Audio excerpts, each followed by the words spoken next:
Caroline, let's get to our top point. And our top point of the day comes in the form of Monday Night Football, a Monday Night Massacre. Maybe we could call it that. The score was not indicative of how out of control this game was. Arizona went out there and they absolutely put a fork in the Dallas Cowboys season. Put a fork in it. It's done. We don't even need to get to Thanksgiving to know that we're stuffed, to know that the Cowboys are cooked, and to know that the Cowboys season has now come crashing and falling apart.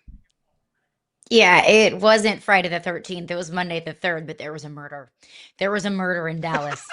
I mean, the Cowboys season, it's done. It is done on November 4th. The Cowboys season is over. And I have been the one that's been up here banging on the table for the Cowboys to go out there and supplement their defense. Do not let an elite offense just slip away in your fingers, because that's what largely the Cowboys offense has looked like. Dak has looked like an MVP contender. They've been able to put up 35 plus, 40 plus on any given week. But today, I'm saying, nope, no need to really make any major moves at the trade deadline, because 3-5-1 feels very different than 4-4-1.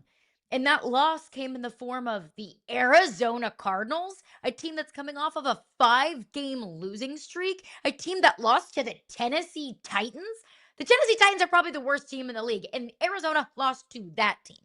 And the Cowboys lost to the Cardinals at home against a backup quarterback. Now, granted, Jacoby Brissett looks better than the Cardinals' starting quarterback in Kyler Murray, but still, the Cowboys, just were barely able to scrounge together 17 points. They were a special team score, a blocked punt for a touchdown away from losing to the Cardinals 27-10. It didn't seem like they could stop anything Jacoby Brissett was doing defensively, which is nothing new for this Cowboys team.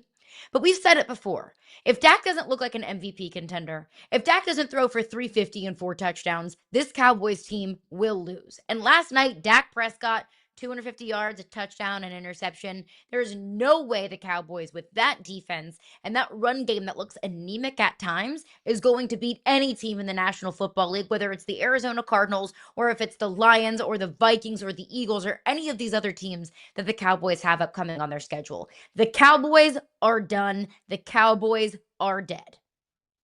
The Cowboys defense last night, hear me out on this, did its job. And it was a bad job, sure. Looked awful, but they held them to 27 points. This offense is supposed to average 30 a game. As bad as the defense was, we knew that. The line here for the Cowboys has always been, can Dak be MVP level and will them to a victory? That was obviously their method of approach for this year. And look, last night going into the fourth quarter, the Dallas Cowboys offense had put up 0 offensive touchdowns. It's not none. Mm-hmm. So whatever we want to talk about, the failing here was actually on the fact that, look, the offensive line had Dak running for his life. It felt like the entire game. There were so many mistakes in this. The Cowboys turned the ball over 3 different times, and all 3 were inexcusable, easy to avoid turnovers. It was a sloppy game. And it was a sloppy effort for a team that's supposed to have their back against the wall. In fact, it was the type of effort, Schottenheimer, that if it had come under Mike McCarthy, today we'd be saying, oh, you got to fire Mike because Mike can't figure out a way to get this team to win.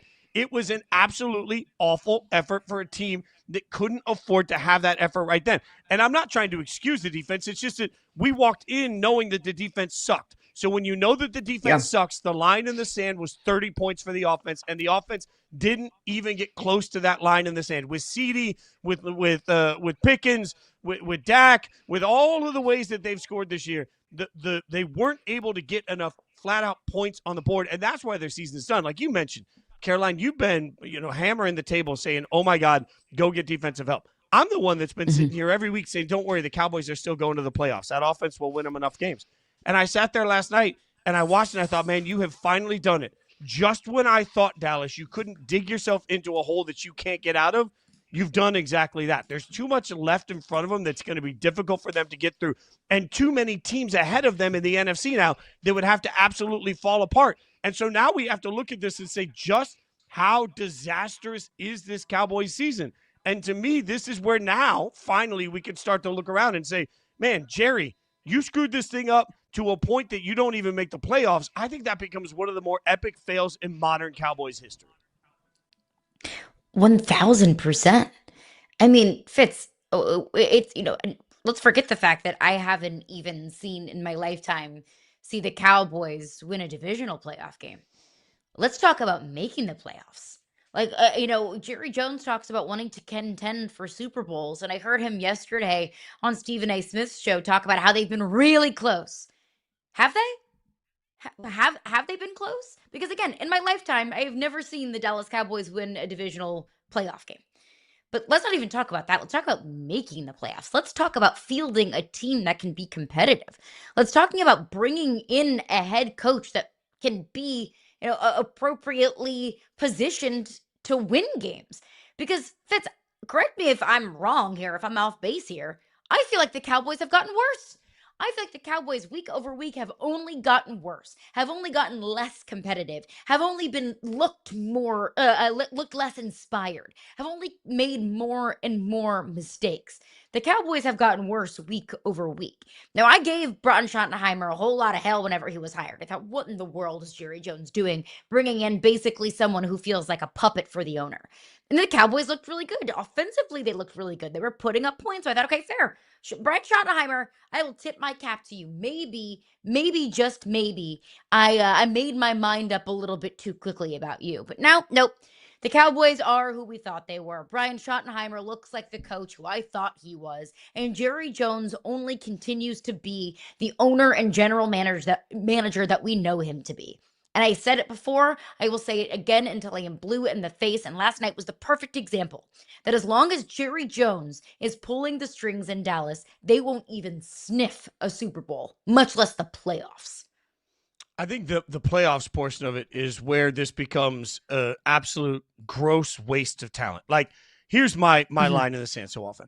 If you have the type of quarterback that most other teams would covet, if you have the type of quarterback that when he plays at his best is an MVP candidate, then barring injury to everything around him, any season that you don't make the playoffs is gross, right? So if you've got a Joe Burrow and barring injury around him, if you can't make the playoffs, that's gross. If you've got a Lamar, if you've got a Josh Allen, if you've got a Patrick Mahomes. Now, I know that people are going to sit here and say, well, Dak is not in that same category. Dak, when he plays at the level that we've seen Dak play this year, is an MVP candidate. So when you have an MVP caliber quarterback, Matt Stafford, we'll just keep going down the list. When you've got that guy at the quarterback position that you know could play so well that he could actually win an MVP, if you don't even make the playoffs with that guy, and it's not because of injury everywhere, then you have wasted a year with the quarterback. And that's what Jerry Jones is doing at this point. He keeps telling us he loves being in the conversation. The conversation we should be having about Jerry Jones is how many years of Dak's prime he continues to waste, about how many years of talented players in Dallas he continues to waste, about how much his gross mismanagement of the franchise continues to waste talent. But fear not, Caroline. He told us yesterday that he had made a massive trade, that a trade had already been done. And now this morning, according to Adam Schefter and others, we find out overnight that the big trade he was alluding to was the Bengals' Logan Wilson. Now, most of you are saying, that's fine. It's fair. Logan Wilson had some good years on the Bengals defense at the linebacker position. This year, he's not playing because they've decided to go with some younger talent. So Logan Wilson is not even on the field for the majority of it for the Cincinnati Bengals, whose defense is not just the worst in the NFL this year, but one of the worst we've seen in modern years. But, hey, he's going to fix the Cowboys. This is definitely the first time we've ever talked about Logan Wilson on the show. This is probably the first time I've ever talked about Logan Wilson ever in my entire life. And that's no disrespect to Logan Wilson. It has nothing to do with Logan Wilson. He has 19 solo tackles. That's not even top 150 in the NFL. But that point is about the Dallas Cowboys. What does this move do? You're 3-5-1, and this stacked NFC feels like the Cowboys are a far cry from the playoffs. Sure, anything can happen in the National Football League, but with the Cowboys' upcoming schedule, with the Lions and the Vikings and the Eagles, doesn't necessarily give me a whole lot of optimism that the Cowboys are going to be able to win out or lose just one on their upcoming schedule, which is mathematically what they would need to do in order to make the playoffs. What does Logan Wilson do for you? What is the point of this trade? And I don't really mean to feed a fed horse here, Fitzy, to go back to the Micah Parsons trade. How many points do you think Micah Parsons is worth in any given game? 3? Yeah, I'll give you 3. Yeah. 3? Okay. So let's just say the Dallas Cowboys don't trade away Micah Parsons, and he's worth 3 points. Well, instead of tying the Green Bay Packers, you beat the Green Bay Packers. Instead of losing to the Panthers, you lost to the Panthers by a field goal. I would give the Cowboys an edge in beating the Panthers if they have Micah Parsons. So just those 2 games alone, not only are you 3-5-1, at that point, you're 4-4. And I'm just talking about 2 games. I mean, you probably, you have a better chance of beating the Eagles at the beginning of the season in a 24-20 game. So you see here that there are ways that you can really kind of peel back and nitpick some of these games. And I know that we can play revisionist history all day long. I know that we can play woulda, coulda, shoulda all day long, that there is no actual tangible evidence to say that with Micah Parsons, the Cowboys would be better positioned to make the playoffs. But I think we all know what we know about Micah Parsons and how impactful he is and how many close games the Cowboys have lost, that I can go back to the Micah Parsons trade and say the Cowboys would still be in contention to make the playoffs had they not traded Micah Parsons. But I don't think you're a Logan Wilson away from filling that Micah Parsons-sized hole.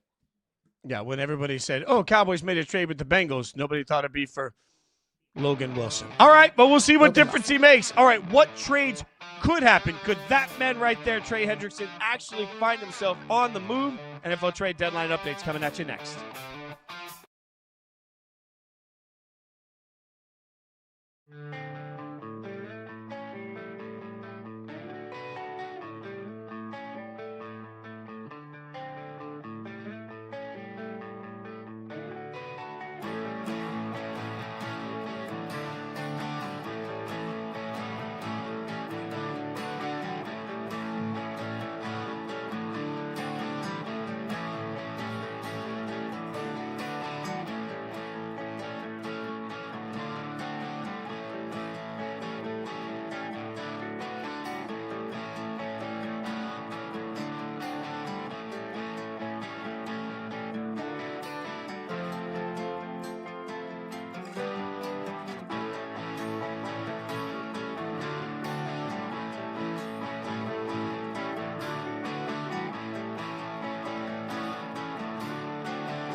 Some NFL news. Packers tight end Tucker Kraft has suffered a torn ACL versus the Panthers, that via Ian Rappaport.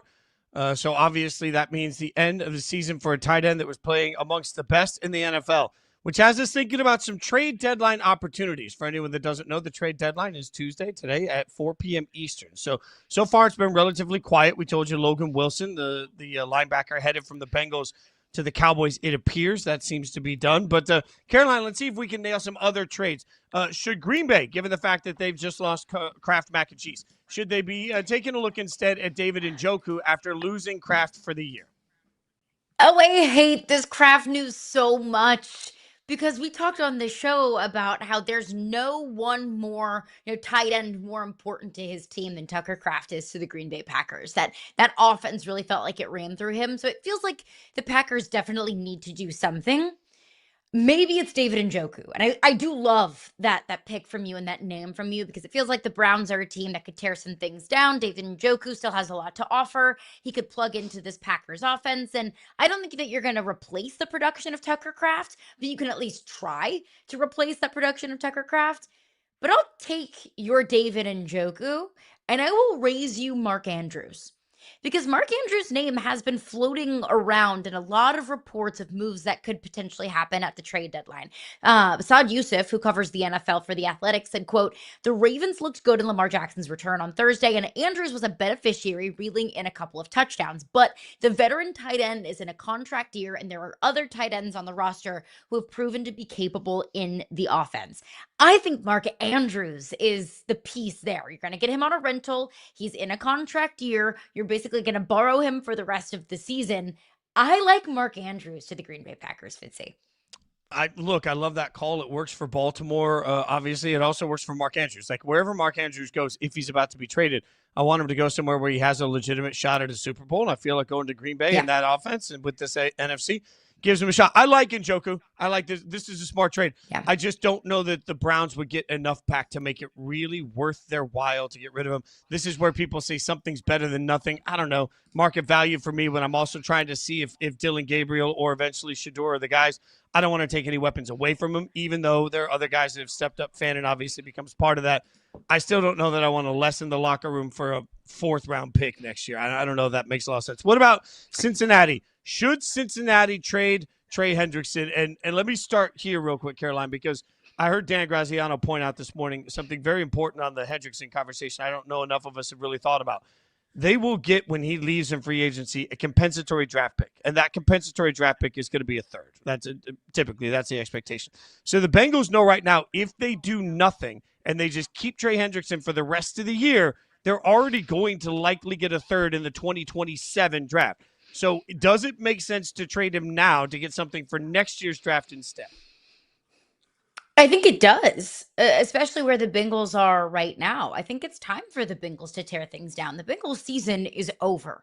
And we felt like it was kind of over whenever Joe Burrow had the turf toe and we knew he wasn't going to be back until December. We knew it was probably going to be over when Jake Browning looked awfully stinky. And I think we all know that the Bengals season is over and that we're really kind of renting Trey Hendrickson for the rest of the season and the contract that they got done, or the revised contract that they got done for this upcoming season. So I do think it makes sense. A 2027 third is great, but what about a 2026 second? I would take that. I would absolutely take that over deferring the draft picks when the Bengals need the draft picks for right now to bolster up this team. Because as long as Joe Burrow is healthy, they are in a win right now mode. I do wonder, I'm sure the asking price for the Bengals will be a 2026 first. I don't think they're going to get that, but important to point out that any team that trades for Trey Hendrickson is probably going to have a late first round pick anyway. So if you can get a second round pick, I mean, what's the difference in the value between the 25th overall pick and the 40th overall pick? I don't think it's as much as we would probably think, assuming that it would be an earlier second round pick. So I would take an early second for Trey Hendrickson, and that's probably what's going to get it done much more than a first round pick. That's a little bit too much for me to swallow with Trey Hendrickson, knowing that you would have to re-sign him anyway with an expiring contract. All right, so let's take a look at the wide receiver markets. And we got Brian Thomas Jr., Jacoby Myers, Jalen Waddle, all sort of suspected to be trade bait. Who makes the most sense in your mind to get traded today? I think they all really make sense, except Brian Thomas Jr. He's young. He's on a rookie deal. And this is a Jags team that's still kind of figuring out who they are, unless they don't think that Brian Thomas Jr. fits in this Liam Cohen offense, because he's had an up and down season. So if they just do not think that Brian Thomas Jr. is a fit, then I would understand the trade. But right now, I don't think that you need to move on from Brian Thomas Jr. I think that Jalen Waddle makes the most sense. He is still very much so in his prime. The Dolphins have proven to us with firing Chris Greer and some of the trade deadline moves that they have already made that they're tearing it down to the studs. Jalen Waddle can still be a premier player in this league and could help out. I look at, maybe the New England Patriots, the Chiefs, perhaps, several teams, the Bills, several teams that could upgrade with an added receiver who can be a certified number one, if not a high-end number two in this league. So I think Jalen Waddle makes a ton of sense for any of those teams that I just listed. Yeah, I can't see Brian Thomas Jr. being traded. It's just he's too good and too Yeah. young to just walk out on him. I'll go Jacoby Myers as the wide receiver that makes the most sense to get traded Makes simply sense. because, as we've talked about before, he knows Josh McDaniels' offense. He knows New England really well. New England needs a wide receiver. I'll remind you, while nobody's really paying attention to Jacoby Myers, he put up 700-800 yards a year with Aiden O'Connell as his quarterback. So, there is no questioning Jacoby Myers' ability, especially if he doesn't have to be sort of let me learn how to speak, that Jamar Chase sort of guy. I think you go in knowing that Jacoby's going to be a total pro that can get you a lot of production, though. So a quarterback or a wide receiver needy team like Buffalo or like New England, I can see making a move. All right, do we believe the Jets will be an active participant? Brees, Sauce, any of those? I'm out. I don't think they will be. Why not? That's just because it's too many pieces in a rebuild at once to figure out what you're doing in the middle of the season, and you won't get enough value in return. So I think they wait till the offseason to assess where they are, where they're going, and then they figure out how to deal with everybody from there. I see Brees Hall much more likely to be traded around the draft than I do right now. Where they are and where they're going is the toilet bowl.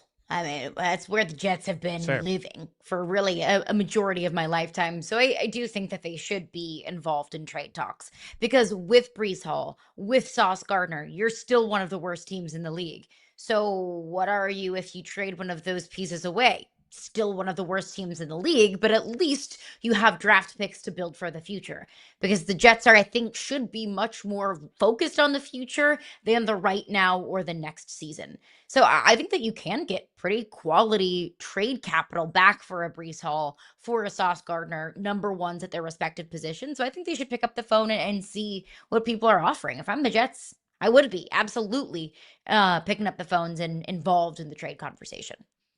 Well, one thing we definitely agree on, no like Kirk Cousins, Russell Wilson, none of the quarterbacks are going anywhere, right? Like there's just not enough return. There's not enough return, and also, are you willing to give up the draft capital that would take to pick up a Kirk Cousins or a Russell Wilson when we aren't even really sure if they're that much better than any other backup in the league that's going to be significantly cheaper? Like, I'm not paying the price tag that it would take to pay Kirk Cousins. Heck no. Yeah, that's one of those things where Atlanta would have to be on the hook for the rest of the money. And why would they do that? Why would they let him walk out the door just for that? Right, 100%. So yeah. I don't think we're going to see a big name quarterback. What I do know is that throughout the course of the show, if any news breaks, you'll hear about it here first on Yahoo Sports Daily. In the meantime, over the weekend, one of the biggest betting scandals in sports might be coming in front of our very eyes. We'll tell you about it next.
The UFC should have just pulled the fight.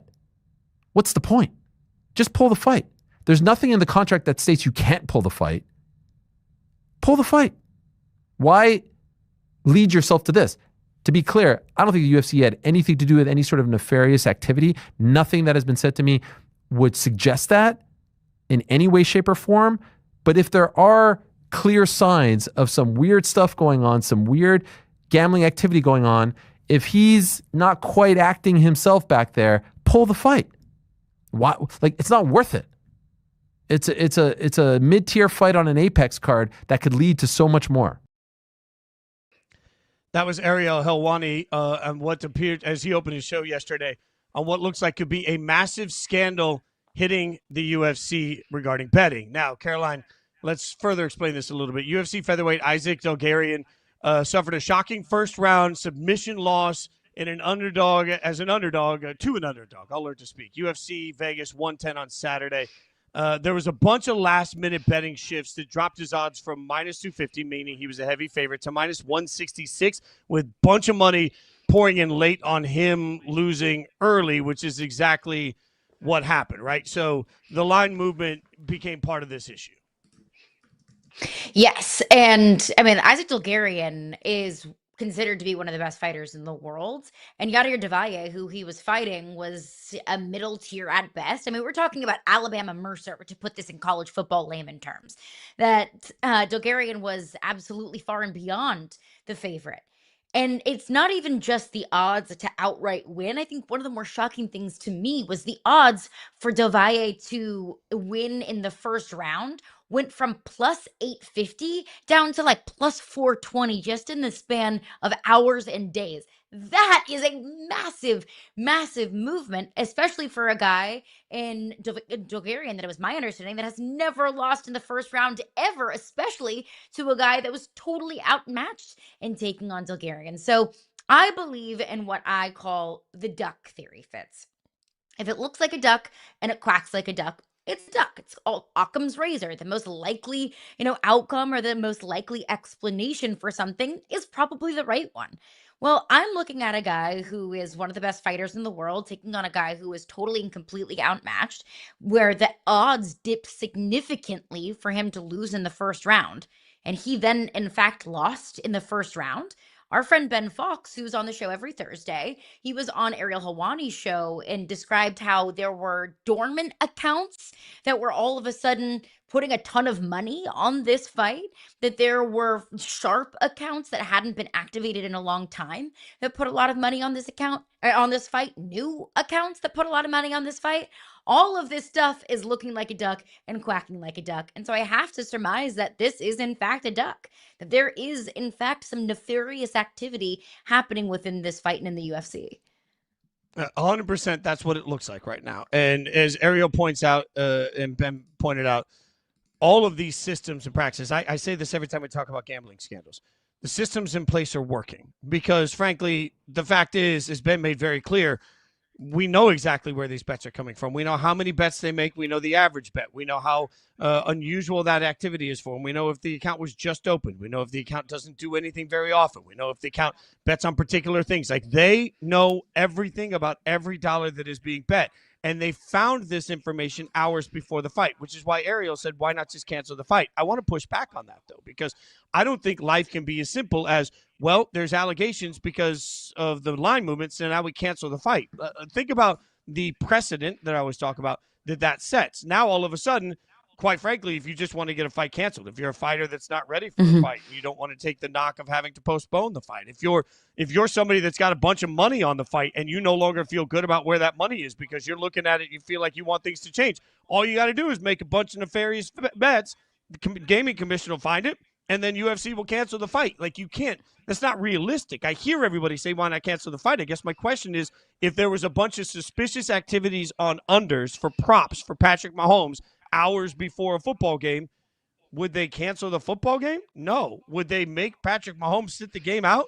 No. They'd let the investigation play out. That's why I see this, but I think we have to remember that saying that there's a gambling controversy with UFC I think is a little disingenuous. There's a gambling controversy right now with fighters within the UFC because there are a bunch of independent contractors that may or may not be on the take for these things. That doesn't mean that it reflects directly on anything that Dana White's doing. And this is where fight people will call me some sort of an apologist. I'm not.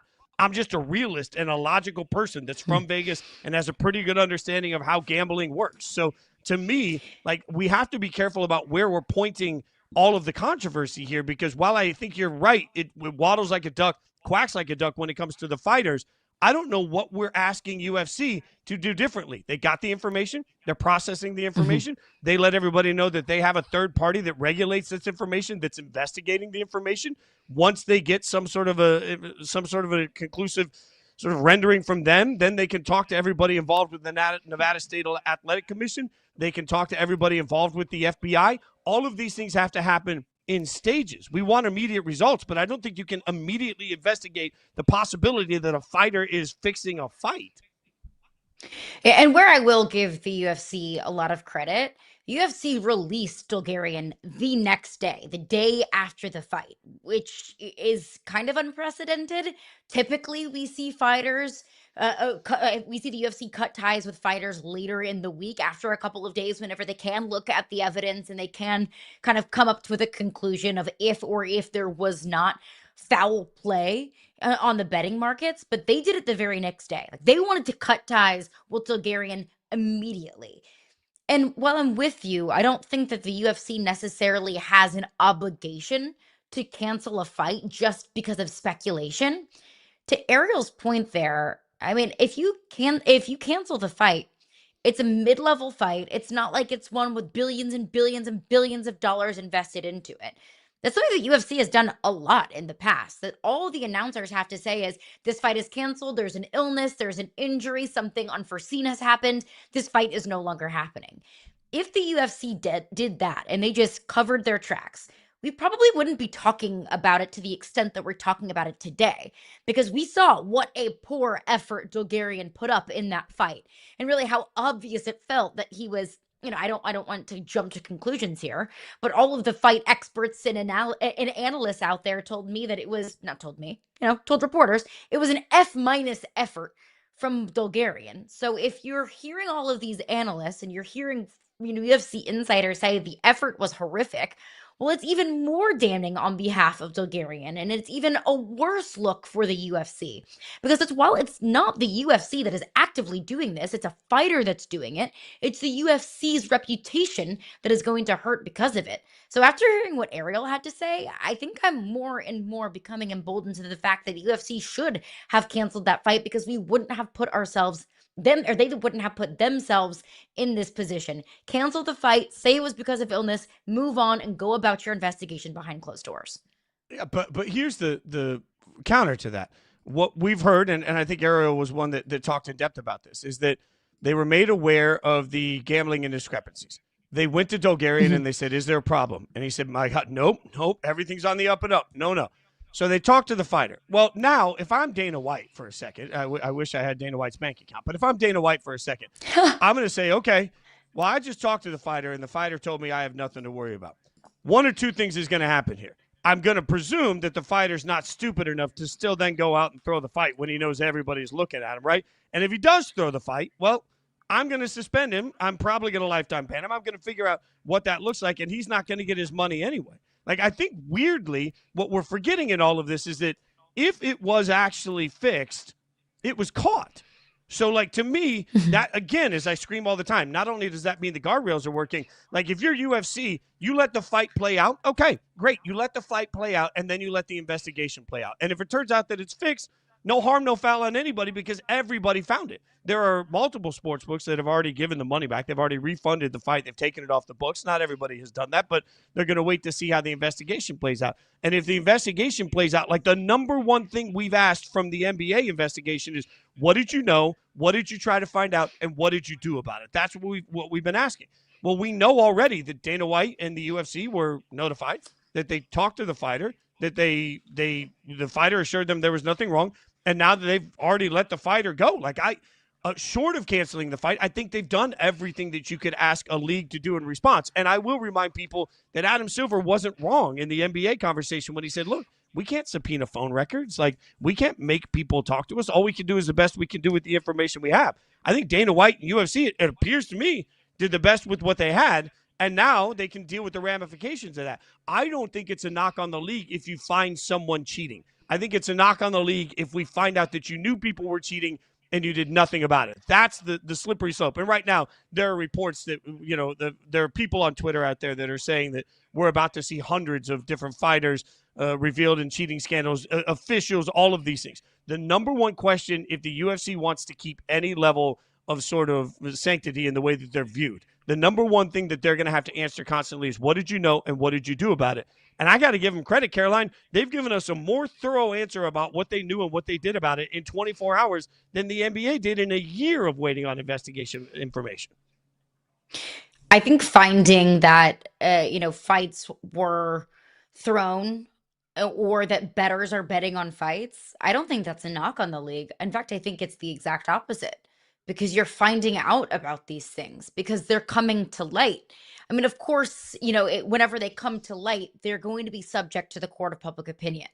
But we're catching these things, and that fighters or athletes in any other professional league in sports are going to have to serve punishment for it.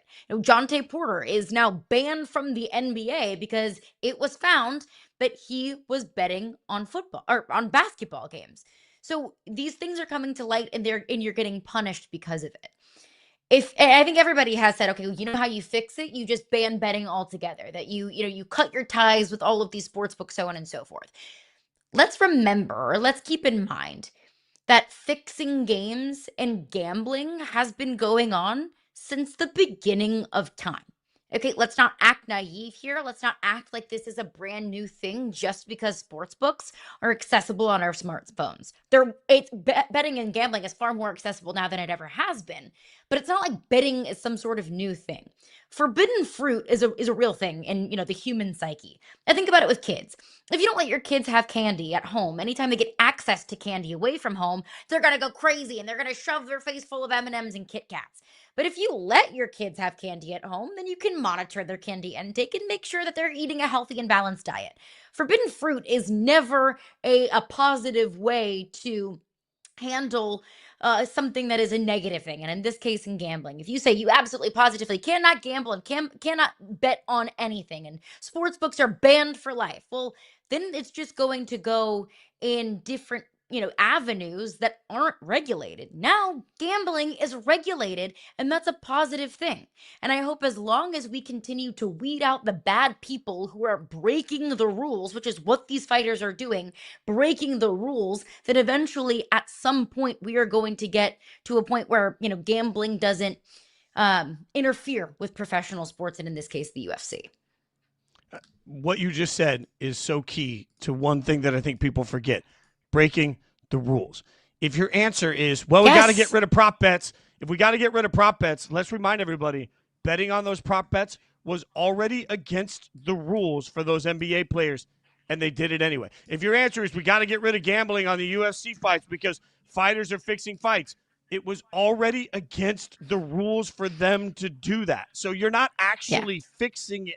Anything. All you're doing is taking that same action to unregulated places. And as we continue to see over and over and over again, we're finding these things. Like, there's the most stunning part to me of all of the gambling controversies we're seeing across sports right now are that athletes across the board are too stupid to realize that they cannot outsmart the systems that are in place to track these bets. They're getting caught over and over and over again. Frankly, I don't understand why they're not already doing it on the black market instead of within apps, because you're getting caught every time you're doing it. But if the answer is we're going to get rid of gambling in sports, congratulations. All you're going to do is take us right back to where we were in the sports in the 70s and the 80s and the 90s, where point shaving was still done, but it was done behind closed doors. And maybe, just maybe, that makes everybody watching feel better about it, but it doesn't actually solve the problem. If your answer is to change the rules, understand that the very thing you'd be doing is changing the rules for people who are already breaking the rules. I can't make it any clearer than that. Gambling's not going anywhere in sports. So the question is, what will we find out? We'll keep you updated on what we find out on this, because this could turn out to be a massive, massive betting scandal across the UFC. So we'll let you know as we hear more. All right, coming up next, who's the best team in the NFC West? Simple question, complicated answer. We'll tell you next.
NFC point differential rankings. The Rams, number 1, plus 82. The Seahawks, look at that, plus 81, right behind them. And then down the list, big gap, number 3. The Lions at plus 61, all the way back down to the Packers at plus 40. I don't really know why the sound effects, but I know the point of this. The NFC West has a much larger point differential for their top 2 teams than anybody else in the NFC, and it speaks to what, after last night, might be the best division in football, and we're trying to figure out who the best teams are in the best division. Frank Schwab's power rankings going to happen a little later in this show. So when we get to the power frankings, we'll figure out where Frank is probably incorrectly ranked them. But in the meantime, let's take Arizona out of this conversation because while it was plucky and cute last night, they're not one of the best teams. Caroline, Seattle, the Rams, who you got and why? This is incredibly close to the point that I don't think there's a wrong answer, but I give the edge to the Rams. I mean, they're elite defensively. They're top 10 in total yards allowed per game. They're top 3 in the NFL in sacks, and it's also paired with an elite offense. They lead the NFL in passing yards. You have Matthew Stafford that's putting together an MVP caliber season. They like what they're doing in the run game and kind of splitting up the carries between Kyron Williams and Blake Corum. And you also have one of the brightest, if not the brightest offensive minds in the sport in Sean McVay as their head coach. So it's an elite defense that can get after the quarterback. You have a quarterback that's playing at an incredibly high level. You have an arsenal of weapons when they're able to put up 35 points against the Jags, even without Puka Nacua. I just think this Rams team is so complete and they're so deep, and it is so easy to trust this quarterback and head coach combo. I love what I've seen from the Seahawks, and I've fallen in love with Sam Darnold over the last couple of years, but I defer to the Rams. Look, you're right that this is so stinking close. And the funny thing is, I feel like we could say so many of the same things, like elite defense. Yeah. We're talking about both of them, right? We're talking about both of them. I trust Michael McDonald, that's my Doobie Brothers, scheme a little bit better than I think he's more creative as a defensive coordinator. Look, you're too young to know the Doobie Brothers reference, but it's important. I know the Doobie Brothers. Okay, don't ask me to name a song. Okay, that's another episode for another time. We got a lot of work to do there. Michael McDonald. Okay, but the defense for Seattle, I give a scheme edge to the defense. I give a weapons edge slightly to Jackson Smith and Jigba. Like, I think Jackson Smith and Jigba is sneaky in that same category now. Like, when we get to the front line of the party and they've got the guest list and you've got like Jamar Chase on the guest list and Justin Jefferson on the guest list, like JSN walks up and he gets into that same group. Like, he's in the same club with the same booth with the same bottle service at this point. I'm putting him in the same group as those elites. So I'm going to put JSN in that, oh my God, game wrecker mode that I think he gives a little advantage to this offense. The both teams have two-headed running back options that I think are good. So I like both. And then both quarterbacks are riding hot. And you're right. At this point, every single NFL team that decided that they weren't going to take a swing at Sam Darnold this offseason looks stupid. Like, it's just clearly across the board, you look stupid if you decided that Sam Darnold couldn't do it in your offense. It just means you don't have the right offense. So speaking of offense, I love Sean McVay as an offensive mind. I also think Clint Kubiak, the offensive coordinator of the Seahawks, is going to be a head coach somewhere next year. So, like, I through all of this, because the small edge on playmaker and the small edge on defensive scheme goes to Seattle, I actually put Seattle ahead of the Rams. But we are splitting hairs here, my friend. Yeah. We are 100%. And I even think for a minute there, look, JJ McCarthy looked fine this past week, but I'm looking at Kevin O'Connell like, hey, if you're this quarterback whisperer that everybody says you are, then why couldn't you identify what you had in Sam Darnold instead of spending a first-round pick on JJ McCarthy? Because I think what we've seen from these two teams, you can make any argument one way or another, and I don't think that you're wrong. I know that projection is a very scary game because, what do we know? We don't have a crystal ball. But when it comes to projection, I don't even really think that it's a close argument, that it's fair to project the Rams could go further and the Rams could be a better bet to be a Super Bowl contender and eventually win a Super Bowl. One, because they've been there before.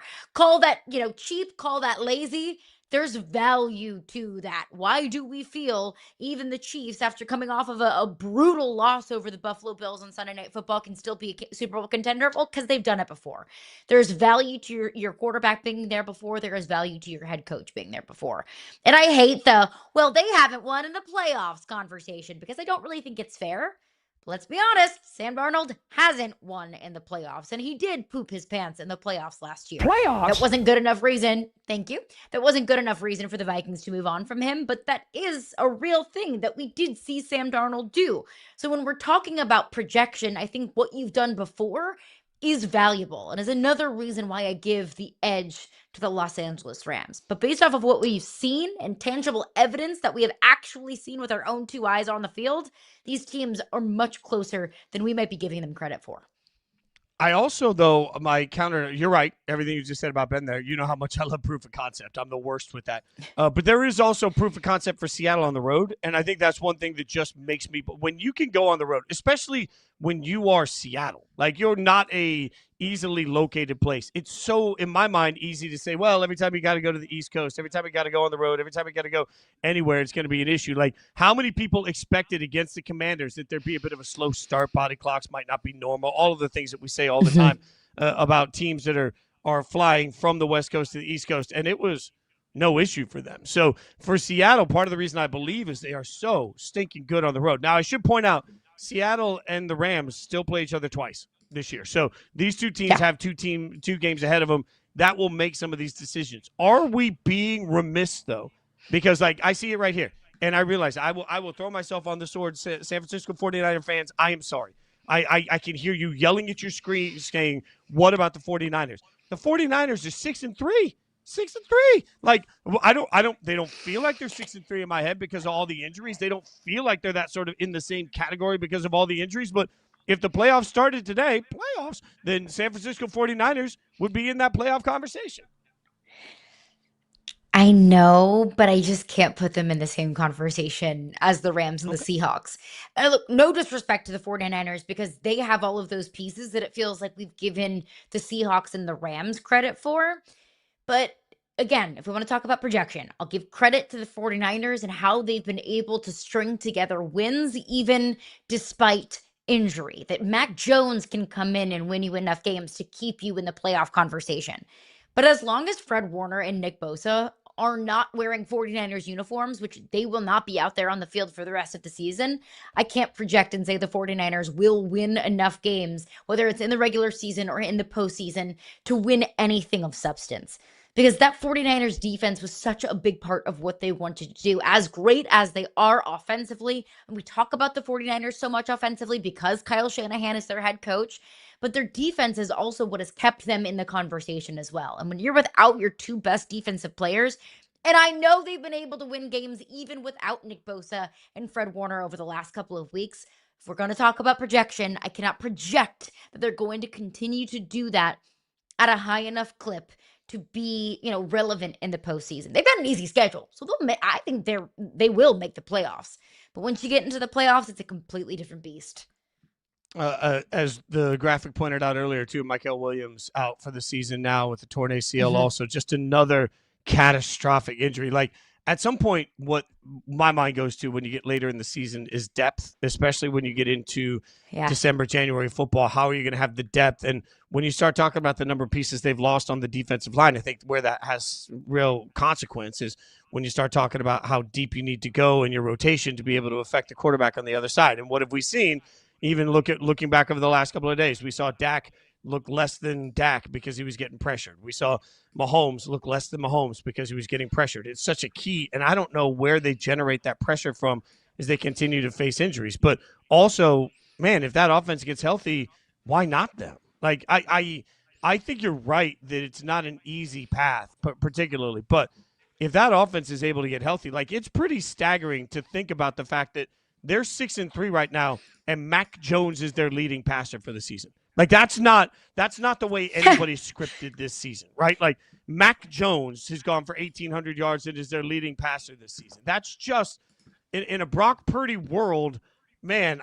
This season could not have gone worse when it comes to injury, and then you're relying on Mac Jones, and all of a sudden, Mac Jones is looking that way. So we'll keep breaking it down. We're going to get into more NFL throughout the course of the show. But coming up next, superstar guest, we're going to break down some of what we've seen early in the NBA season. Brian Windhorst going to join us next on the show.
Ja Morant was pretty reserved about what happened over the weekend. Probably the most noteworthy question, does he still have the joy he normally carries? His answer, point blank, was no. What can be done to get it back? His answer was, we'll see. It felt a little bit like a kid that's gotten in trouble in school and just wasn't going to say anything he didn't have to say. So we'll break it down now with our friend Brian Windhorst, ESPN senior NBA writer, host of the Hoop Collective podcast, Okay, Ja and the Grizzlies, are we irreconcilable differences at this point, Wendy? I can't say that. I think it's definitely bears a lot of watching, and I think the league is watching it. I saw that today. Nike is putting out. Is this the Ja 2 or the Ja 3? They're releasing the shoe today, and I think the tagline. I'm sure this was, to be clear, I don't have any insight into the marketing, and for all I know, the tagline was established months ago. Just to be clear, however, I saw the release from Nike, and the tagline on the shoe was "Let Ja be Ja." So I think that's it. I think there's actually kind of a bit of a fascinating experiment that's gone on in Memphis over the last 2 years. So they brought in these European coaches, and so last year there was this assistant who was an assistant alongside Tuama Sasolo. This guy Noah LaRoche. I think he might be an American, but he sort of was schooled in Europe, and they put in this like sort of new age offense, and where you don't run pick and rolls or whatever. I don't need to go into the whole X and O's of it, but Ja didn't like it, and they end up firing Taylor Jenkins and this assistant in the middle of the season, or near the end of the season. And then, by the way, this assistant Noah LaRoche has gone on and redesigned the Heat's offense. And the Heat are having a good start to the season based on this offense. So Tuama Sasolo comes in, and he's Finnish, okay? And this guy was one of the hottest. The cool kids in the NBA 2 years ago were all over Tuama Sasolo. He coached in Germany, then he went to coach in Paris, and he was like the hot name. And a couple of teams tried to hire him, and it's even possible – I'm not going to get aggregated here, but it's even possible that during last season, a team tried to hire him off of the Grizzlies staff, potentially even to be their head coach. The intelligentsia in basketball loves this thinking. And so his system is to basically play, I don't know, like a hockey style system, or, the way Team USA plays in basketball, where you play like super hard for like 3 or 4 minutes, and then you mass sub, you sub 3 or 4 guys at a time. And like the idea here is, basically the Grizzlies are sort of basically trying to just be cutting edge on coaching and to sort of outthink the rest of the league. And meanwhile, it's kind of left Ja behind. Ja was not happy with the last coach, and it's not going well with this coach, because these are not systems that are designed to cater to a modern day NBA superstar where the ball is in his hands and everything is run for him. That was not last year, certainly not the case. This year, they do run a lot of pick and roll, but obviously they're running this other system where they're rotating, like they're missing 3 or 4 guys out of their rotation right now, and they are playing 10 guys still. Okay, so they're going way deep on their bench, way deeper than most teams would go to play for this new coach's system. And so there's like this experimental stuff happening, and Ja is not thriving. And so I don't want to put words into Ja's mouth or words into Tuama Sasolo's mouth, but from the outside, you wonder if that experimentation has gotten Ja in a super happy place over the last couple of years. So let's say this does end in a trade. Where makes sense for Ja Morant, and what could the return be? Yeah, well, that's, I think, one of the things that we're waiting and watching for. So I just want to say that I don't think we're there yet. I understand why you're asking the question, and certainly, people in the media like us and people who work in the league who, try to predict and analyze possible situations are certainly working on this. I don't think the Grizzlies are there yet. So before I answer, I just want to be clear. I don't think that's where they are. I think they're still trying to maximize Ja. If they do get to a point where that happens, and it wouldn't knock me over because the Grizzlies have made a series of moves that have sort of been a precursor to this, namely trading Desmond Bane in the offseason for draft picks. That's a rebuild trade. I mean, you can frame it however you want, but when you trade your second best player for draft picks and an expiring contract, that's a trade that you're doing to rebuild. the next step isn't, you don't need like, a stunning, change of circumstances. It's not stunning that they would think about this, but there's a couple of things. He makes $40 million. Trading a player that makes $40 million is not simple. And there's a lot of teams in the NBA that are good and happy with their point guards. There's not a market of 8 teams, 12 teams that are like, oh man, we need a star point guard. A lot of teams are happy with their point guard. So you'd have to be willing to make a trade that the Grizzlies would like. It's not just whoever you send. It has to be a trade the Grizzlies think would be worth trading their franchise player. You'd have to be a team that would need a point guard, and you'd have to be a team that would be comfortable with trading for Ja Morant and the baggage that he would bring. Before you get into like, well, I see this team, and this team, like I wouldn't say it's threading a needle, but it's, you don't have a huge market. And so I don't think right now that that's the best move for the Grizzlies. I think the best move for the Grizzlies is to try to make this work. And I think that's what they're going to try to do. There are teams I could just toss out there, and then people would take my words and like go, oh my gosh, this is happening. But I would just be tossing them out there because I don't think there's actually any action on this at all. So there's teams, and you could say them to me, and I'd be like, yeah, that's possible. And certainly I've had conversations over the last 72 hours, like, what about this team? What about that team? I'm like, oh, that would be interesting. That would be interesting. But right now, none of that is actual. It's all hypothetical. All right, so there are 2 other players that generally make the same amount of money. We're trying to figure out, like, in the lexicon of NBA minds. Because if we're going to take Ja, and let's add LaMelo Ball, and let's add Darius Garland. We got 3 guys that in each of their respective spots all make a lot of money. And I think each of those 3 fan bases is trying to figure out what to do with them. If you were a GM, how would you rank these 3 players? Well, you can't do it in a vacuum. I mean, you've got them on the screen here as 3 individuals, but all of them are in their own ecosystem. I mean, Darius Garland has, reduced his game a little bit in the last couple of years to fit alongside Donovan Mitchell, and they sort of split. They play like a third of the game together, a third of the game on the bench, and a third of the game without each other. And Garland has really figured out a way to thrive in that role. The problem is that for Cleveland, not a problem, but the challenge for Cleveland is that when they play with those 2 guys, they're very small in the perimeter. So if the Cavs were going to do a deal involving Darius Garland, it would have to be to get a star level player in return and a guy who has size on the perimeter who can defend. I don't think that's LaMelo Ball. He's bigger, but he's certainly not a defender. I don't think that trade makes sense for Cleveland. For Memphis, if you were able to get a star level player and, LaMelo or Garland, I don't know the 3-way trade. I don't know who ends up in Memphis. Getting a star level player back for Ja Morant is not going to be easy.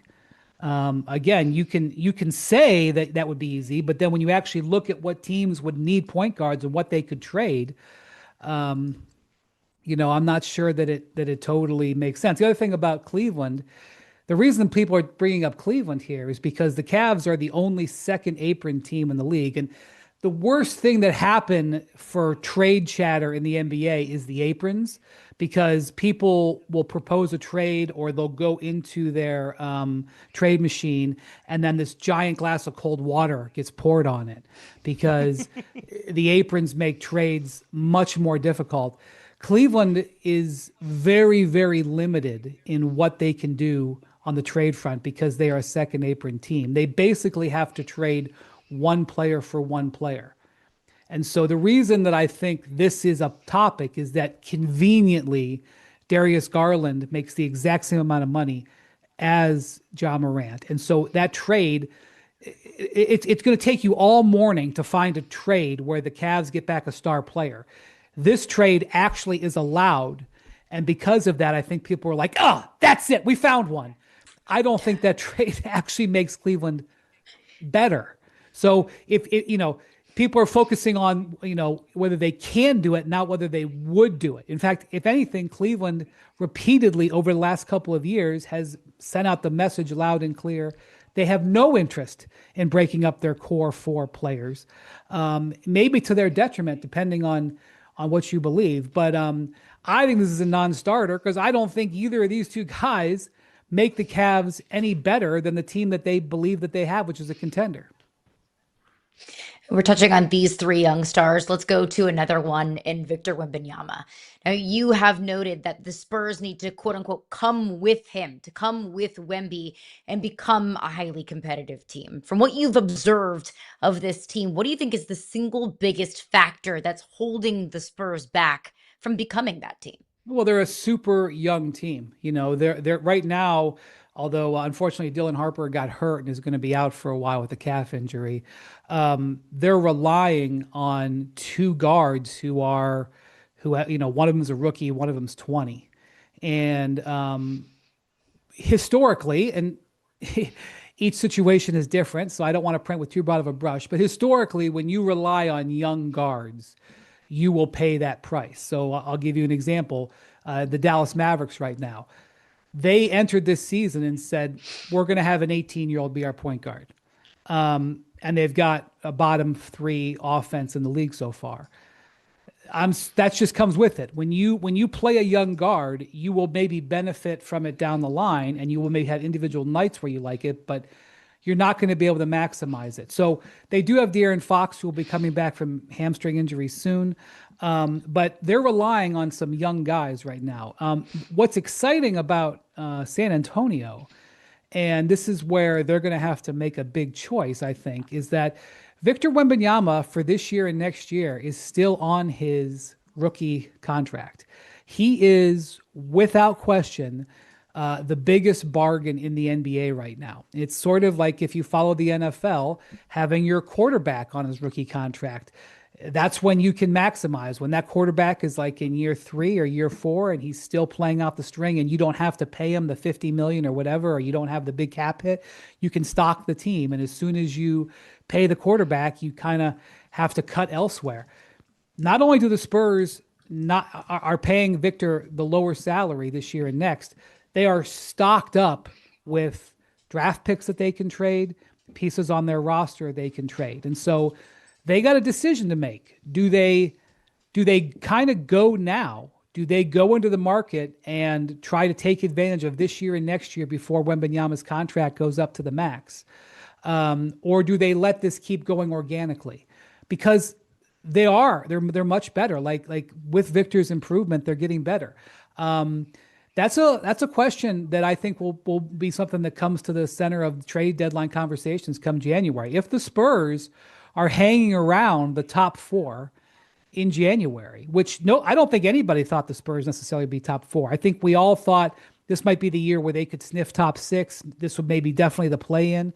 If they're looking at maybe getting a home court advantage first round, like maybe they do hit the gas a little bit early.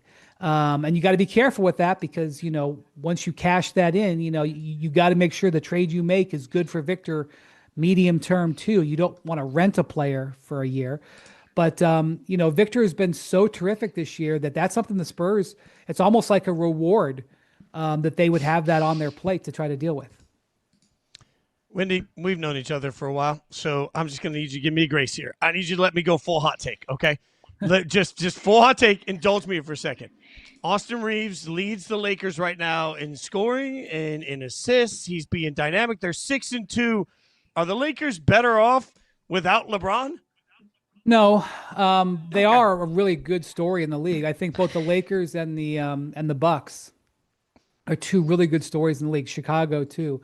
But the Lakers being able, they went 2-1 without Luka and LeBron, and that was because Austin Reeves was awesome in that last week. I was actually, Shai Gilgeous-Alexander won Player of the Week. I know nobody cares about Player of the Week, but I was like, damn, Austin Reeves may never have a week like that again. He has a 50 piece and a 40 piece, and he has 16 assists. He can't win Player of the Week. My God, I mean.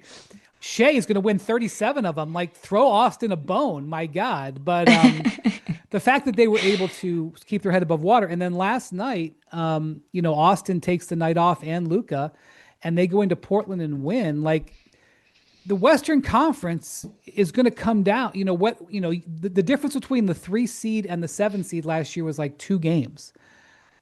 Getting a win like that in Portland last night, or going 2-1 without Luka and LeBron, like that's the difference potentially later on this season between the Lakers having home court and not. And so I'm very impressed of how the Lakers' depth has been helping them early this season. And, that's all well and good. But at some point, if you're going to win at the highest level, which I mean wins 4 out of 7 against teams like Denver, against teams like Oklahoma City, against teams like Houston, frankly, against a team like Minnesota, which they did not beat last year in the playoffs with home court advantage, you're going to need your all-NBA player. And LeBron James was an all-NBA player last year, unequivocally. And so this is a terrific story for the Lakers that they're able to not suffer while he comes back from this injury.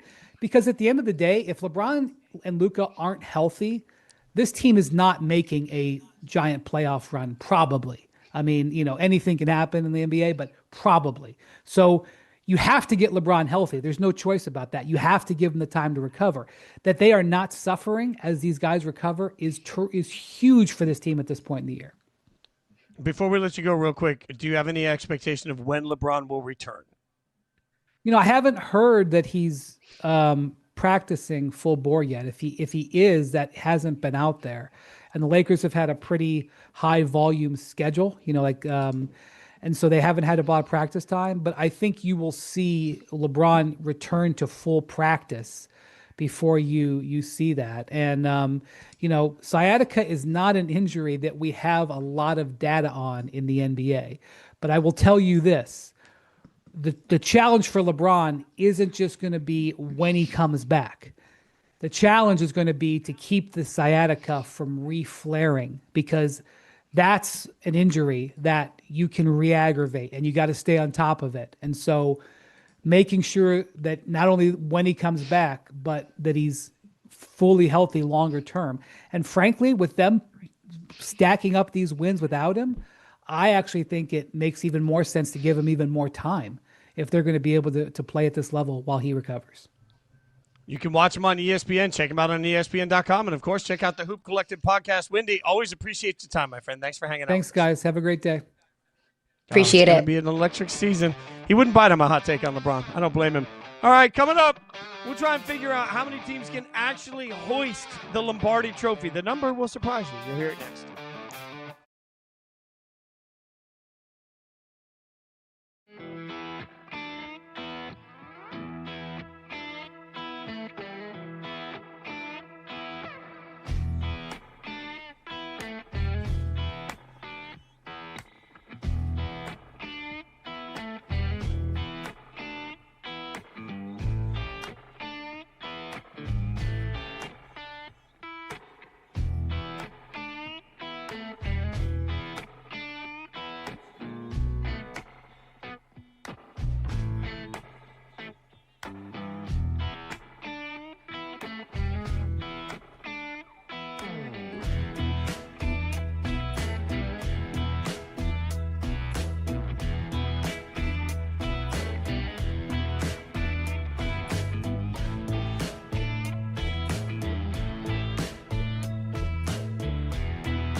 This fancy playoff simulator will show you that, according to this, there are a group of teams, 8 teams, that have a better than 7% chance to win the Super Bowl. Interesting enough.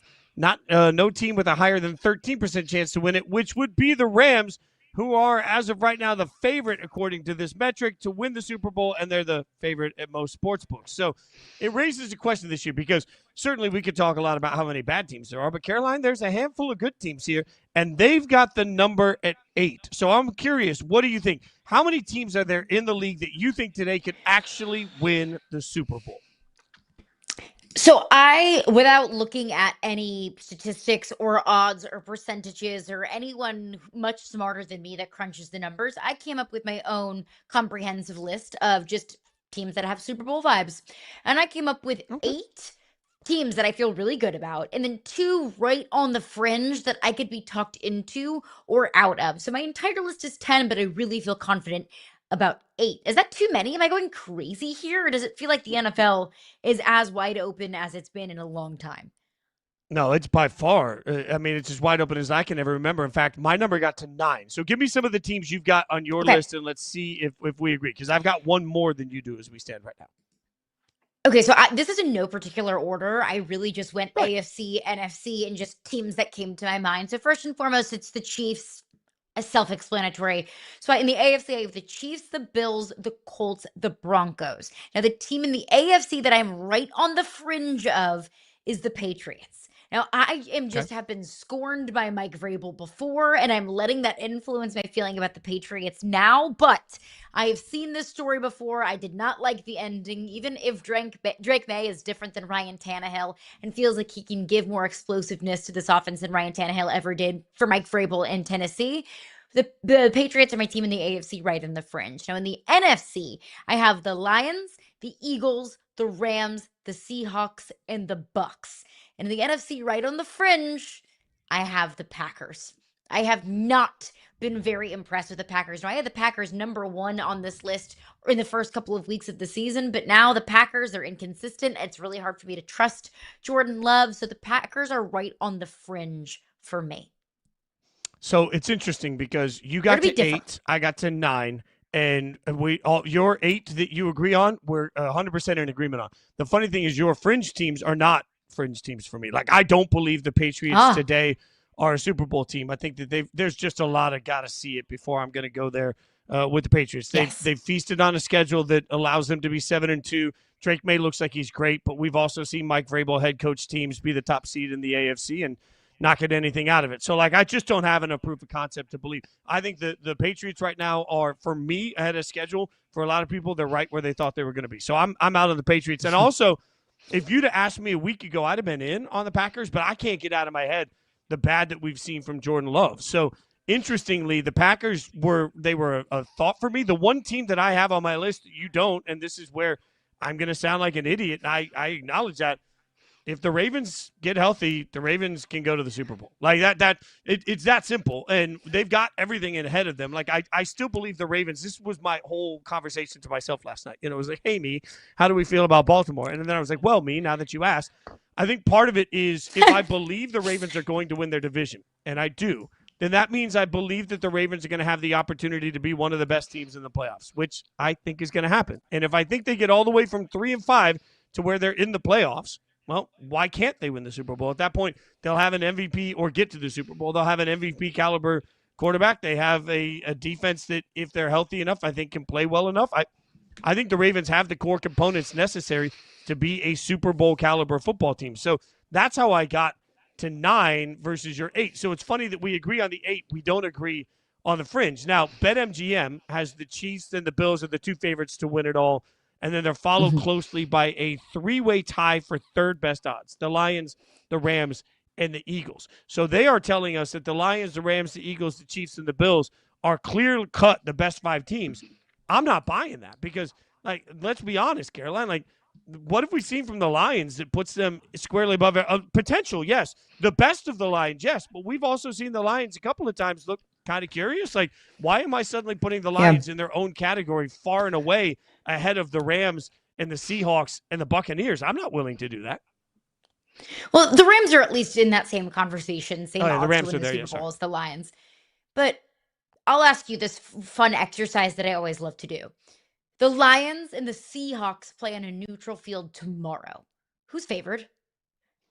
I Lions. would probably at this point in time, I would, if in the Caroline Fenton Sportsbook, I think I would give the Seahawks a slight edge. Honestly, Ooh. like call that overreacting to just a couple of weeks, but to your point, look, the Lions when they're playing at their best, 1000%, they can win a Super Bowl. When they're playing at their best, they can beat anybody in the NFL. But the problem is, we don't see them consistently playing at their best. Whether, however you want to justify it, whether it's defensive lapses, whether it's fluky and weird turnovers, whatever it is, we don't always see the Lions play at their best. So maybe I'm talking myself into the Seahawks deserving to be in that conversation as well.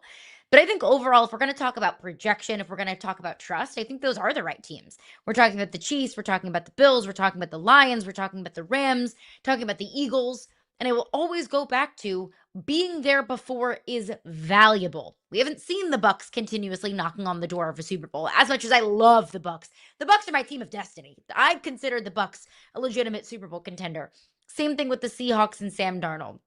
Same thing with the Colts with Daniel Jones. It's so easy to fall in love with those teams. That those teams, I think, have far and beyond exceeded our early season expectations. But the value of knocking on the door, the value of experiencing those high-level playoff games, I think is so incredibly important on the path to a Super Bowl. So I would agree with those top fives if we're going to talk those top five, if we're going to talk about projection and teams right now that I would feel confident in putting money on to eventually winning a Super Bowl. Who else deserves to be ahead of them if we're talking about projection?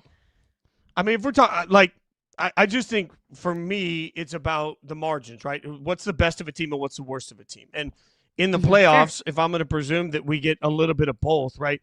I look at the worst of the Lions, and I don't put the worst of the Lions ahead of the worst of the Seahawks. So, Seattle is a team that I would add in there. That's fair. Frankly. And when you look at I think in the AFC, it's easier for me to turn around and say, okay, I understand why. Like, I understand why the Bills and the Chiefs are clearly power rated for AFC betting purposes to the Super Bowl. I understand why they're rated in a different class than the Broncos, who have too many questions, and the Chargers, who have too many injuries, and the Ravens, who still need to climb their way up to it. So I can find that in the AFC. I think it speaks to how respectful I am of the balance we see in the NFC right now, that I just don't think, while I do think if you're talking about, okay, where have I seen it before and where I trust it before?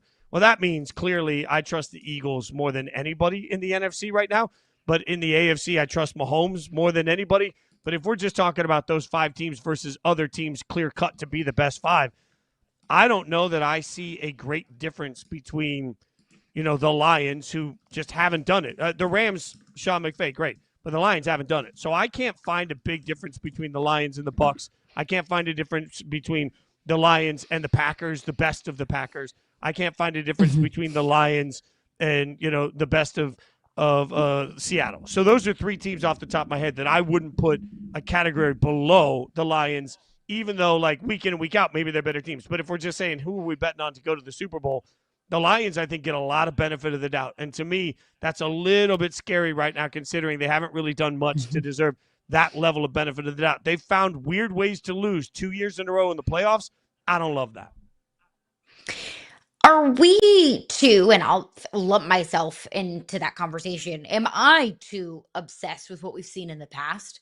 Are we too obsessed with the trust level that we have of Patrick Mahomes and the Chiefs, Josh Allen and the Bills, of some of these teams that we have seen consistently make deep runs in the playoffs? Are we becoming too preoccupied with that it's blinding what we are literally seeing on the field this season? I think the hard part about it is most of the unknowns, like we've seen bad in playoff games from Lamar. So that's why people turn around and say, oh, well, God, he can't do it in the playoffs. A narrative I hate, but that's why that exists. For you some can't of these until guys, you do it. Right. 100%. Like if I've seen you do it at a high level or I've seen you do it at a low level, that gets stuck in my head. And I think that's probably fair.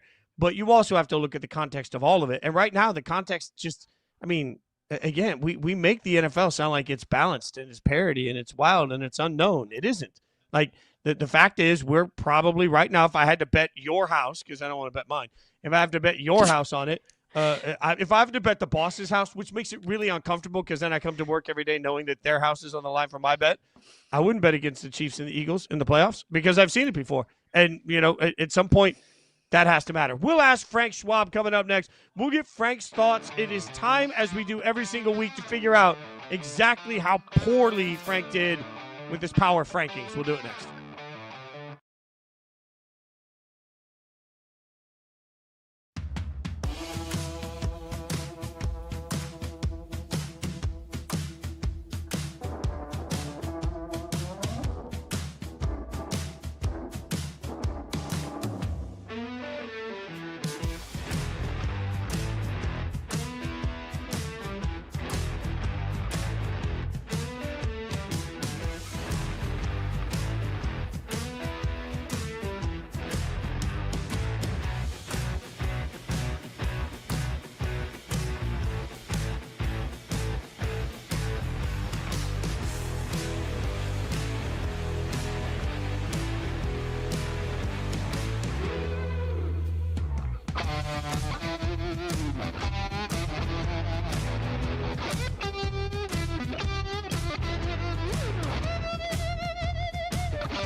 And it is time for our power rankings with Frank Schwab. If you check them out, you should check them out. They're out there every single week for you on Yahoo Sports. And this is where Frank reveals them 4 at a time for all of the chaos. And then we play the role of everybody on social media, but we do it in real life. This is where in real life we get to yell nasty things at Frank Schwab. The good news is that I don't have to yell about my Raiders till the very last grouping, I'm sure. But let's start with the first batch, Frank. You're 1 through 4 because last week you finally had the you-know-whats to put Kansas City at number 1, only to have the Chiefs fall, and now all of a sudden they free fall 2 spots. They're down 2 spots to the 3rd. But you didn't put Buffalo number 1, coward. You put the Eagles at number 1. How the Eagles go above? The Bills just beat your number 1 team, and you don't even give them the top spot?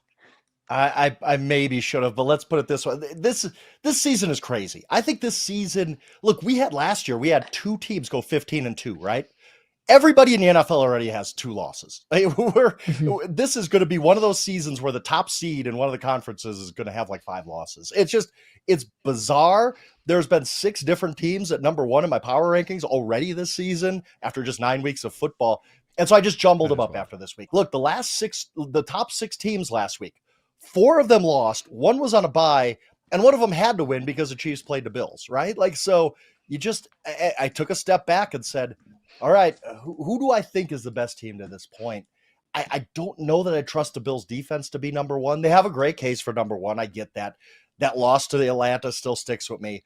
So I just said, you know what? We overreact to everything about the Eagles, but when you take a step back, they have quality wins. They've beat the Rams. They blasted the Vikings on the road, which was really impressive. The roster's still the roster. They have all the talent to do it. Getting Jalen Phillips at the trade deadline, I thought was a big move for them. So I said, you know what? I can't keep the Chiefs number 1 after they got thoroughly outplayed. That was a 7-point game in name only. The Bills completely outplayed them. I can't keep them number 1. Who do I think is the best team in football? And you come back to the Super Bowl champs with the best roster in football, who are 6-2 right now. So I just said Eagles. I guess it's the Eagles number 1 this week. And based on this past history this year, guys, it's probably going to change next week because nobody keeps that spot. And looking at the Colts, After losing to what has been a dreadful Pittsburgh defense, after turning the ball over 6 times, it was ugly, it was gross, it was an uncharacteristically bad game for this version of the Colts. They only dropped 1 spot. Is that indicative of your trust level in this Colts team? A little bit. It's funny because I felt like I was along with some of us too, that we're a little bit haterish on the Colts. Like we're not really giving them full credit, but I also don't want to overreact. Look, they went on the road. They had their first bad game of the year. They've had one bad game all year, and that was on Sunday against a Pittsburgh team that really isn't good. I still don't have a lot of respect for Pittsburgh. I'm sorry, but I just said, you know what? I'll give them one pass. Like if they look bad again next week, all right, they'll drop a little bit, but Yeah. one bad game for Indianapolis is very uncharacteristic of them. And again, in the season where nobody wants to be great, how could I penalize the Colts that much? How could I sit here and say like Colts go down to 14 or whatever? No, nobody's really moving ahead of them at this point. So yeah, that's why the Colts don't really move down far. All right, let's look at the next grouping of teams, 5 through 8. We've got the Seahawks, followed by the Broncos, the Lions, and the Patriots. Frank, the Seahawks just clobbered the Commanders on national television, albeit it was Jaden Daniels who got banged up in the 4th quarter, which is brutal to watch. But Banged up is a very yeah, oh. his body went the wrong way. That's what I mean by banged up.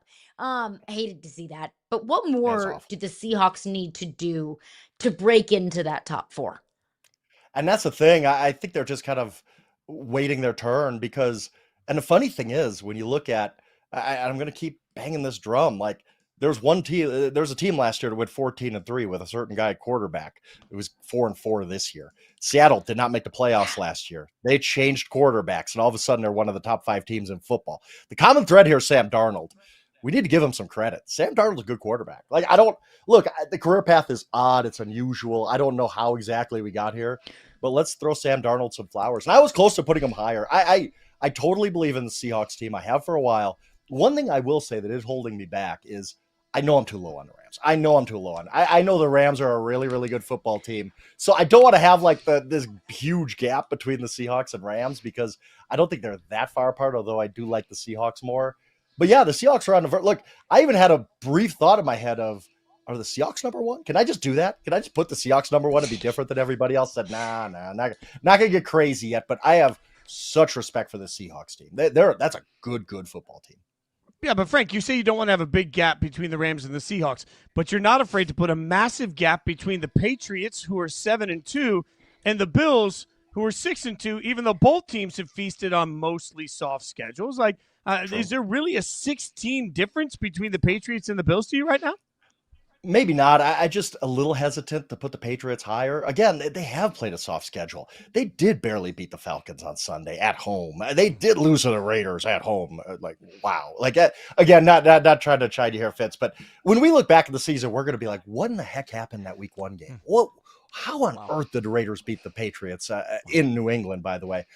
New England's a very good team. Yes, I'm still a little bit skeptical of them. There shouldn't be that big of a gap necessarily. But I don't know how I get the Patriots higher. There's nobody on this list. I don't necessarily think if the Patriots played the Lions on a neutral field, would I pick the Lions or the Patriots? I pick the Lions easily. If they play the Broncos, I have a ton of respect for the Broncos. Like the Broncos are, if it's not the Seahawks, nobody's talking about the Seahawks being an elite team. I get that. Why aren't we talking more about the Broncos? The Broncos, again, I keep saying this week after week, they're 2 losses. No time remaining at the Colts. No time remaining at the Chargers. They're that close to being undefeated. They're now the favorites to win the AFC West at BetMGM. The Broncos might be the team nobody's talking. That's a good football team and better than the Patriots, I think. Let's bring up the next grouping here because this is a bunch of teams Frank's obviously just hates. At number 9, the Rams, tragically low. Too low. At number 10, the Packers at 5-1. Like the Packers dipped 4 spots. The Bucs just sitting there at 6-2. The Bucs just sitting there at 11. And then suddenly Baltimore. We knew you were going to squeeze Baltimore in the top 12. We knew Baltimore. That. So let's just start with the Rams. Why do you hate the Rams so much? Like what is Frank Schwab's beef with the Rams? I ask myself this often because I know, like I sit there and file the power rankings and know the Rams are too low. And I have good friends of mine, good friends of mine are Rams fans, and they probably hate me too. Probably have blocked my calls and all that kind of stuff. They know I'm way too low on them. I don't know. Like, there's just I look at, like, we just talked about the Patriots. Should I put the Rams above the Patriots? Probably, but it's tough. Like, should I? Like, I don't want to put them above the Broncos. I have such respect for the Broncos. The Seahawks, I think, are going to win that division. So I just get to a point where you're like, I have to put the Rams somewhere, even if I know it's too low. It's a quality team. They might, if you could make a case that they should be top 3 right now. You really could. I know that. I understand that. I don't know why I'm hesitant to, I guess, move them ahead of a team like the Broncos, I guess, is one of my pet teams right there. So yeah, they're low. I get it. They're one of those, but when you do power rankings, you got to slot teams somewhere. And if I had the Patriots at 9, I would be like, well, they're way too low. They beat the Bills. They're 7-2. What am I doing with the Patriots? So yeah, it's just, you get in a conundrum with these teams sometimes where somebody's going to be too low, and it's the Los Angeles Rams. The Rams are too low, and dare I say, the 3-5 Ravens are too high. No, they're not. No, they're not, Carolina. Teams No.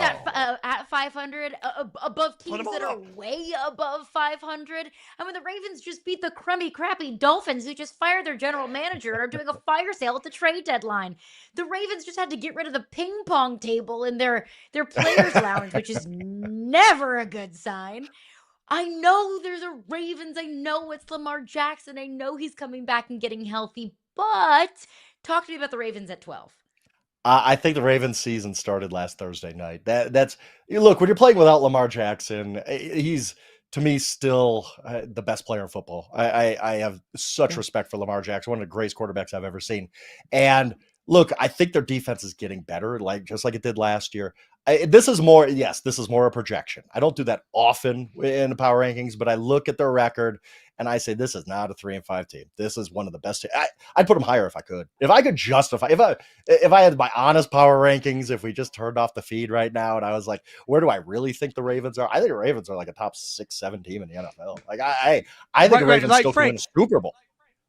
Stick there for a second. Like, if we ask this whole room, like, take the records out for a second and just on a neutral field, Ravens versus Patriots. Frank, would you take the Ravens to beat the Patriots on a neutral? Yes, I would take them. Caroline, would you not take the Ravens as they today over the Patriots today? I don't know. I don't think so. That pause. You know you would. Like, who would you pick if the Ravens played the? Frank. If the Ravens played I love the Seahawks. I just went out a tirade about how the Seahawks are getting.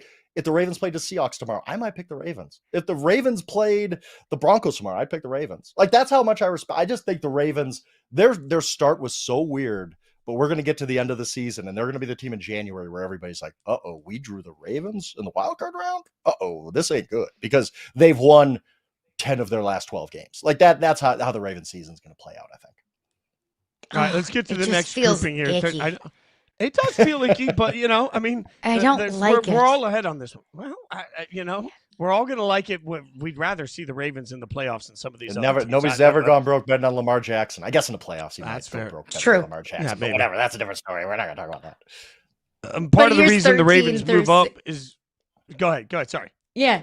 13 through 16 here. Chargers, 49ers, Bears, and Steelers. The Steelers up 3 spots. Did we finally find a defense in Pittsburgh? Frank, do we know who the Pittsburgh Steelers are through 9 weeks? And that's the thing. The Steelers have had 3 great defensive games. We're just out of kind of nowhere. They just play their minds off on defense. One was the Vikings, and obviously the Colts game. It was like, well, this Steelers defense showed up every week. I'd have a lot more respect for them. I just don't know what to make of the Steelers defense. They're so up and down. The extremes are so wild. They probably, I guess, should have gone a little bit higher, but they're still in the back of my mind. I'm saying, I need to see this from the Steelers like 2-3 weeks in a row. Like, let the defense cook for a couple weeks in a row. They were awesome, though, against one of the better teams in football on Sunday. A very promising game for them. I of course, I think the Ravens are going to win that division, but if the Steelers defense plays like this, it's going to be hard. It's going to be very hard to track them down because they can win games if the defense plays like that. You have the Bears at 15. I just don't know what the hell to do. I don't know what to make of them. I don't know. They've won 5 of 6. Like, they're, I know. It was such a weird game on Sunday.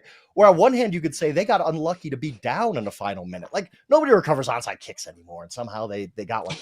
But then they got really, really lucky to win the game because the Bengals defense can't stop a nosebleed.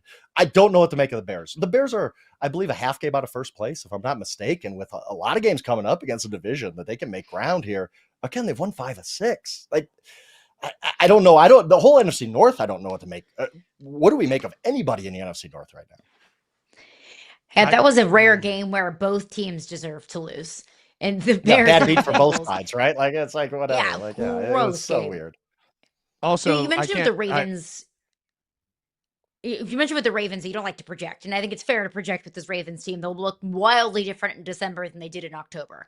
How much of where the Niners are right now is projection and regression with how many injuries that they have?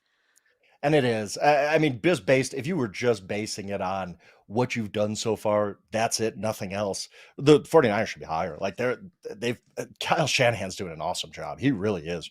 Robert Saleh's doing a fantastic job with a beat up defense most weeks. They just don't have the guys. They lost another. Michael Williams goes down, their first round pick. And it's like, this team just keeps taking injuries on defense. And eventually the dam is going to burst.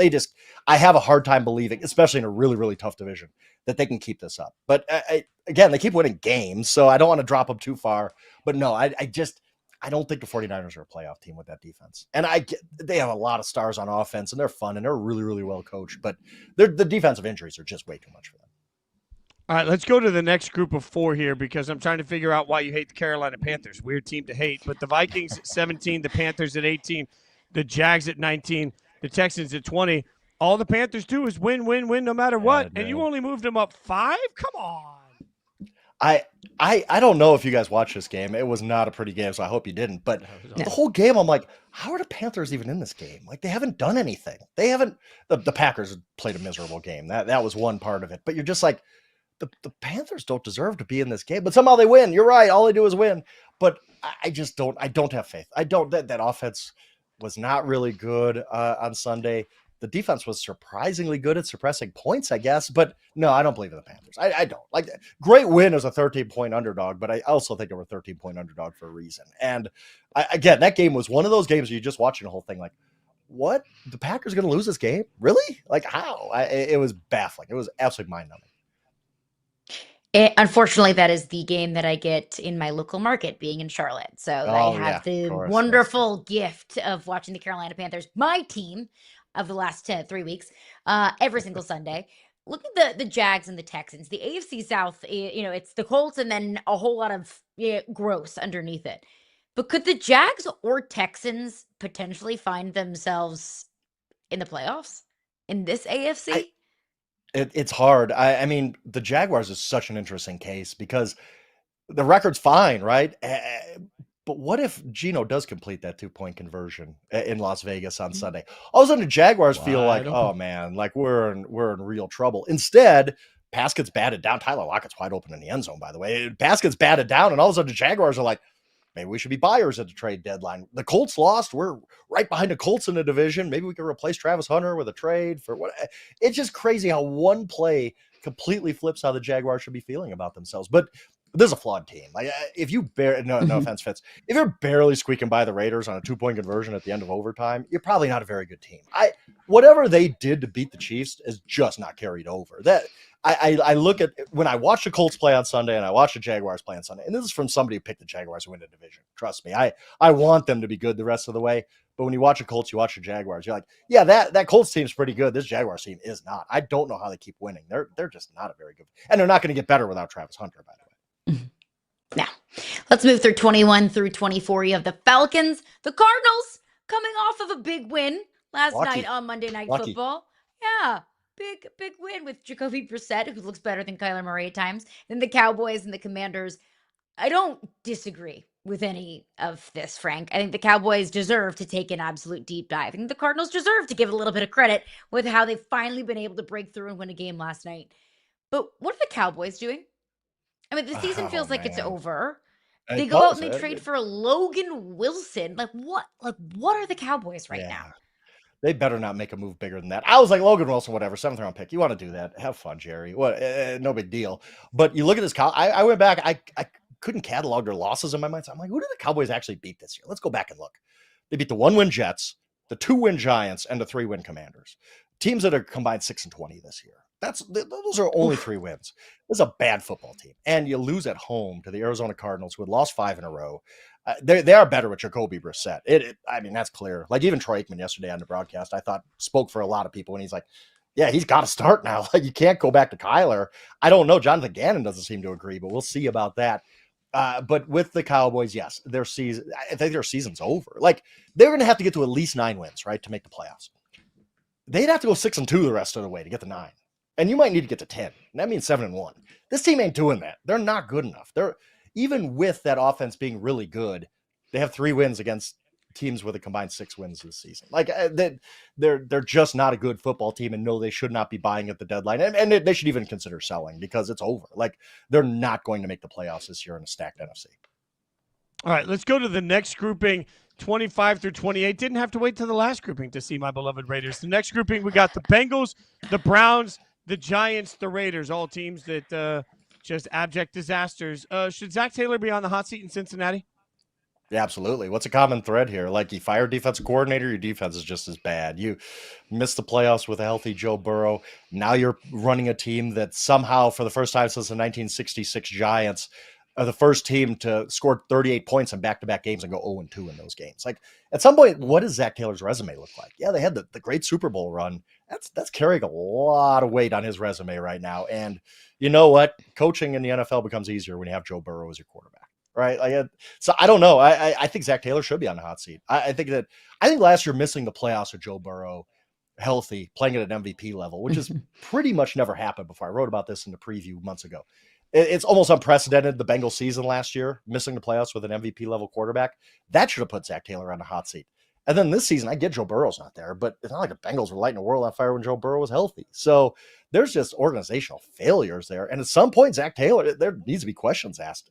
Is Zach Taylor the right guy? I don't know that the answer is yes to that right now. This is a bad football team. Like, I get the Burrow's hurt. You're going to excuse everything for that. Oh, Burrow's hurt. What can they do? This is a bad football team. It's just bad. Like them blowing that game to the Bears after the comeback, because 54 seconds left. I think everybody had the same reaction of, oh, great. The Bengals took the lead. Who cares? Their defense has to play for 54 seconds. They're not going to hold anybody right now. And it didn't. The horrible tackle on Colson. Oh, this is a bad football team. Bad football team.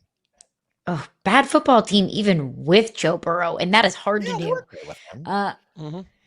Let's round out the final 4 in Frank's power rankings: Dolphins, Jets, Saints, Titans. That's the toilet bowl right there. So tell me how you differentiate the 4 worst teams in the National Football League and how you rank one above the other, because they're all crap teams. How do you? I mean, the Dolphins at least got that win against the Falcons. What were the Falcons doing a week and a half ago? Like, what were the Falcons doing? They got blown off the field by the Dolphins. The Dolphins have looked completely terrible in every other game, but at least they have the second win. It is hard, but I will say this: the Titans are easily the worst team I've seen play football this year. And the whole Amari DiMercato dropping the ball before he scores, I honestly think at this point, that's going to be what keeps us from seeing the first 0-17 team in NFL history. Like, I don't see the Titans winning another game. Like, everything went right for them on Sunday. In the first quarter, then interception return for a touchdown and a punt return for a touchdown, and they still lost at home by 7 points. Like, what? That team, I don't think that team wins another game. They don't look like they're going to win another game.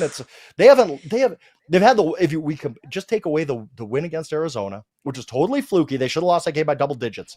Their best outcome this year was that 7-point loss to the Chargers. They've lost every other game by more than 7 points this year. They're terrible. They're a bad football. I think they're going to end up going 1-16 maybe. And we just forget about them because the one-loss teams in NFL history, you can't name any of them. We just forget about them.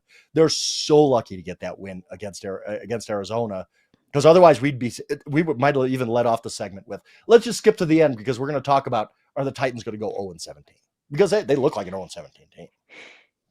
God, it is alarming how bad the worst of the NFL is this year. Like, last year we saw a dozen teams with double-digit losses. Right now we're on pace to see 14 teams with double-digit losses if the season plays out this way. Like, it just the bad of the NFL is really bad, and the scariest part about it is they're not even tanking. suck. Frank, you didn't suck as much this week. The rankings weren't as bad as they usually are. I will give you a little credit. You're getting Except better. Rams I fans. feel like this Rams show fans is- don't agree with you. No. Rams fans definitely No, do not no. agree with you. But that's fine. No, That's you don't. Frank's not even Yeah. welcome to go to like an all-you-can-eat sushi place in L.A. He's like, the city's going to ban him soon. They don't like his rankings at all. Frank, Yeah, we T's and appreciate P's you, to my your friend, DMs. as always. Go check out the rankings, and then most importantly, let Frank specifically know exactly what you think of how much he's undervalued your favorite team. So good to know that some things are consistent. Frank, you still hate everybody's football team. Absolutely. I do that. I wake up every morning saying, whose football team can I hate the most this week? And I usually do pretty well. I usually hate all 32 equally. That's fair. The I've lived Rams it. just Thanks, are Frank. We extra appreciate special it. this week. Yeah, well, Very special. the Rams and the Seahawks. Really, the whole NFC. You know what? We've learned Everybody. Frank has a West Coast bias. He doesn't like West Coast football. That's what we've learned. Coin that, put it out on the aggregate that. We'll just see what happens to his mentions. Thanks, Frank. We appreciate you hanging out with us, brother. Appreciate Thanks, y'all. Frank. Appreciate you. All right, let's take a look at overall his top team. Number one, the Philadelphia Eagles, which we talked about at the beginning. The Titans, awful. Top risers, the Panthers, that we still call disrespectful, and the Vikings up 5, a little quiet there. And then the top faller, the Dallas Cowboys. Overall, unenviable job of trying to rank these things, but I think Frank did it. Frank was pretty good this week. I think these are all deserved. The Titans deserve to be the 32nd team in the NFL. The Titans are terrible. And I think the Panthers and the Vikings both deserve to rise. The way that JJ McCarthy was able to come in and just, execute the offense within the confines of how Kevin O'Connell wants to. And the Panthers continue to prove to us week over week that even if they're winning in kind of really close and fluky ways, they're still winning games. And Rico Dowdle is still running. He hasn't stopped. He is continuing to run the football even today on Tuesday. And the Cowboys, gross.